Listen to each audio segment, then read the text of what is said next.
So this time of year in the winter, right after the holidays, it can be notoriously difficult for a lot of us to support our mental health.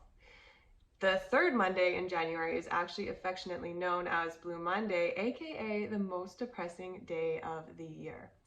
So during a time where so many of us are affected by depression, suicide, and mental wellness, I want us to be able to take an active and empowered approach to combating this. So in this video, I'm going to teach you 3 ways that you can help optimize your mental health in our modern world during this season. If you are new here, my name is Dr. Kayla Clark. I'm a naturopathic doctor and intuitive empath, extremely passionate about helping other modern leaders reconnect their intuition to their health so they can feel their best and bring their best to the world. So like I said, we're going to be talking today about 3 things that you can do this season to help support your mental health. The first is going to be blood sugar regulation and diet. The second, we're going to talk about entraining your body to light and using your environment. And the third, we're going to be talking about optimizing and checking in on your nutrient levels and your thyroid status. The first thing I'm going to talk about is regulating your blood sugars. So important.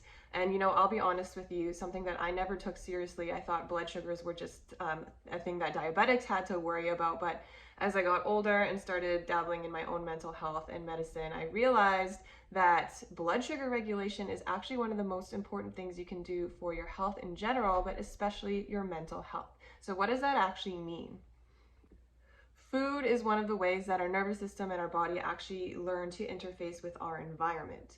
Is there a lot of food out there? Is it abundant? Is it a lot of vegetables, a lot of meat, a lot of plants? Is there a lot of toxins out there, a lot of parasites?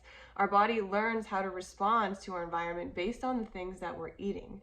So in the West, nowadays, a lot of us are eating a standard American diet, aka it's a lot of carbs, a lot of refined foods, a lot of sugars. We're not eating regularly, we're kind of eating on the go, we're grabbing things, and we're not really being present with our food, nor are we really eating good food.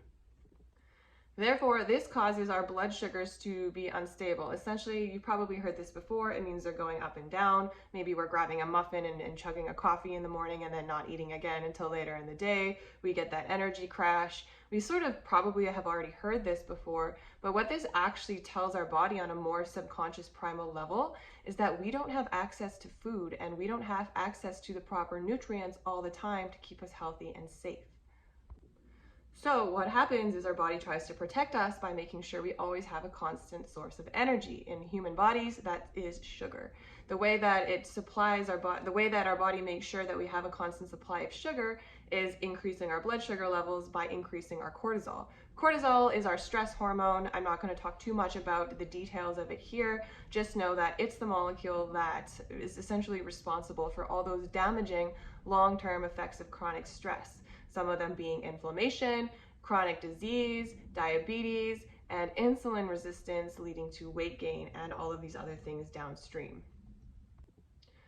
This also feeds into our neurotransmitter synthesis and our mental health. So making sure that our blood sugars are stable throughout the day is going to be key, making sure that we are stable throughout the day.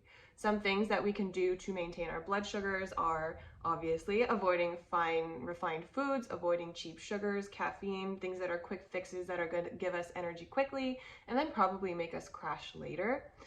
You can look into intermittent fasting. I'm not going to, again, talk too much about this, but is essentially eating all of your food in an 8-hour window. This has been shown in research to help stabilize blood sugars in some people. Also, be really aware of eating enough fats and proteins with your meals and helping, get alternate sources of energy other than sugar, which can help stabilize our energy levels long term. And making sure we're eating regularly so we don't let ourselves get hungry and then eating and binging things that are not good for us. Try and eat a stable amount of food throughout the whole day or throughout your 8-hour window if you're intermittent fasting. Maybe this just looks like grabbing a handful of nuts or eating a piece of fruit or something like that to help keep your blood sugars stable. The second tip I'm going to talk about is exposing ourselves to light throughout the day.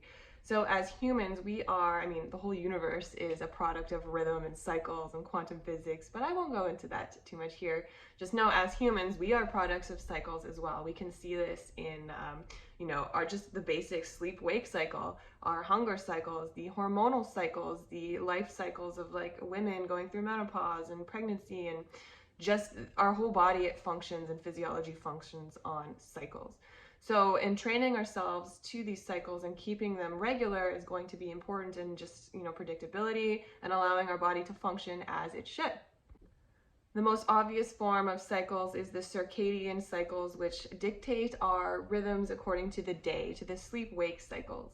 So much research has been shown that if you expose yourself to sunlight, natural sunlight, within 30 minutes of opening your eyes, of waking up, energy increases, metabolism increases, productivity increases, immune system increases. There are so much benefits to doing this. Part of it is also just going outside, breathing fresh air and grounding to the earth, but actually exposing your eyes to sunlight sets off a whole cascade of physiological processes in our body that help regulate our physical health, but also mental health. Light exposure really affects the brain in particular. It helps regulate our neurotransmitter synthesis like serotonin, dopamine, our sex hormones like estrogen, testosterone, cortisol, our sex drive, our hormonal cycles are also going to be affected by this. I can't understate the importance of going outside and in training your body to these cycles throughout the day. And I say throughout the day because a lot of the research talks about just in the morning, but if you go throughout the day, this helps our system learn, the light levels are changing. It's time to release certain hormones for bedtime. It also helps us in train to the seasons. So as humans, this is another cycle that we go through. The days are shorter in the winter, they're longer in the summer, and our biology actually changes during different seasons. And so when we expose ourselves to light, we're actually optimizing our DNA for that season. I'm not going to talk too much about that again in this video. I'll talk about that another time, but expose yourself to light, most importantly in the morning, and then throughout the day if you can, to help with those daily and seasonal cycles.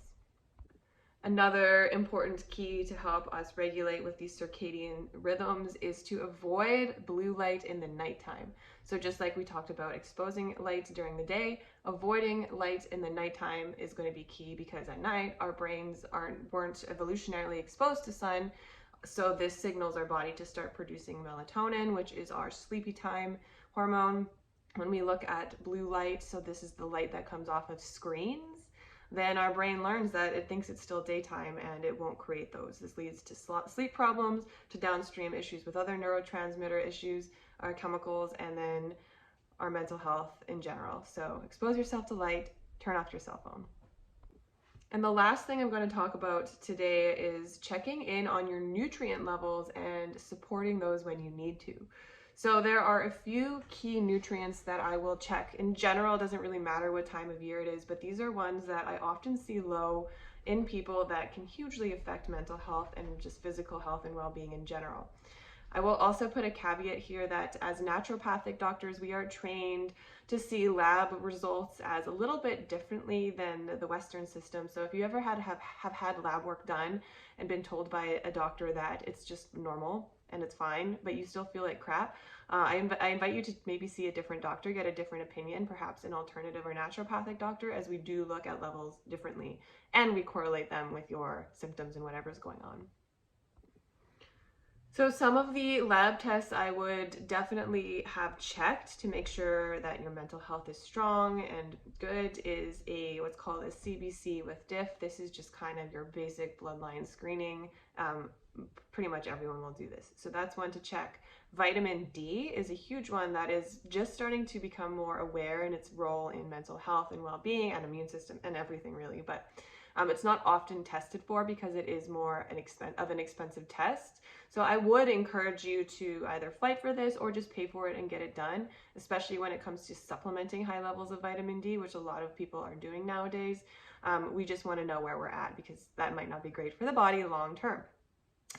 So vitamin D, a basic screener. B12 is another important nutrient that can affect our health, so that's one to get checked.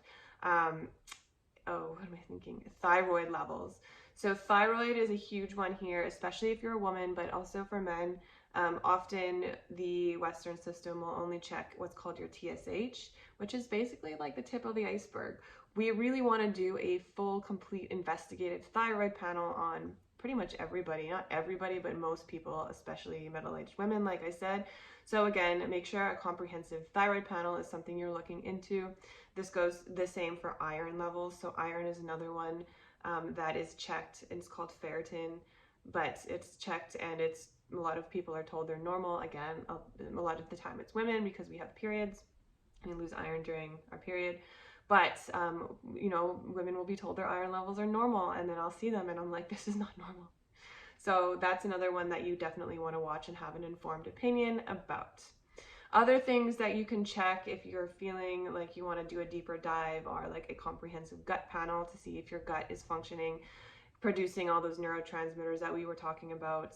And we can also check your cortisol levels to see how your adrenals are functioning. We can do an organic acids test if we suspect that there's like a lot of toxicity playing into things. And then there's also DNA testing that can be done to check if you have some sort of genetic defect. When it comes to getting these lab tests done, you'll likely have to talk to your doctor or your practitioner about this. If you're in the States, it might be a little bit easier, but getting them done and then having them understood and interpreted is another thing. So like I said, please just invest in someone who knows what they're doing to be able to help you. This is your health we're talking about. And then step 2 is going to be actually correcting these imbalances if there is any. So it's not as easy as just taking iron pills or taking a probiotic or taking vitamin D. Again, it's how much vitamin D should you be taking for your optimal levels. You don't want to make your body toxic. You want to get that tested. It's not just about taking some adrenal support or cortisol support. It's about finding out where you are on that curve and taking the thing that will best optimize you. It's always about being really intentional and supporting what you need in a way that makes sense. Again, this is your health. This is something that is worth investing in. It's worth investing your time in. So I encourage you to do all of these things in general to support your well-being. I hope you learned a thing or two here, and like I said, it's a tough time of year for many. If you're struggling with anything with your health or your mental health, please reach out to someone, myself or a good friend or colleague that can help support you. You are not alone through this, and I hope you have a wonderful day and a wonderful year.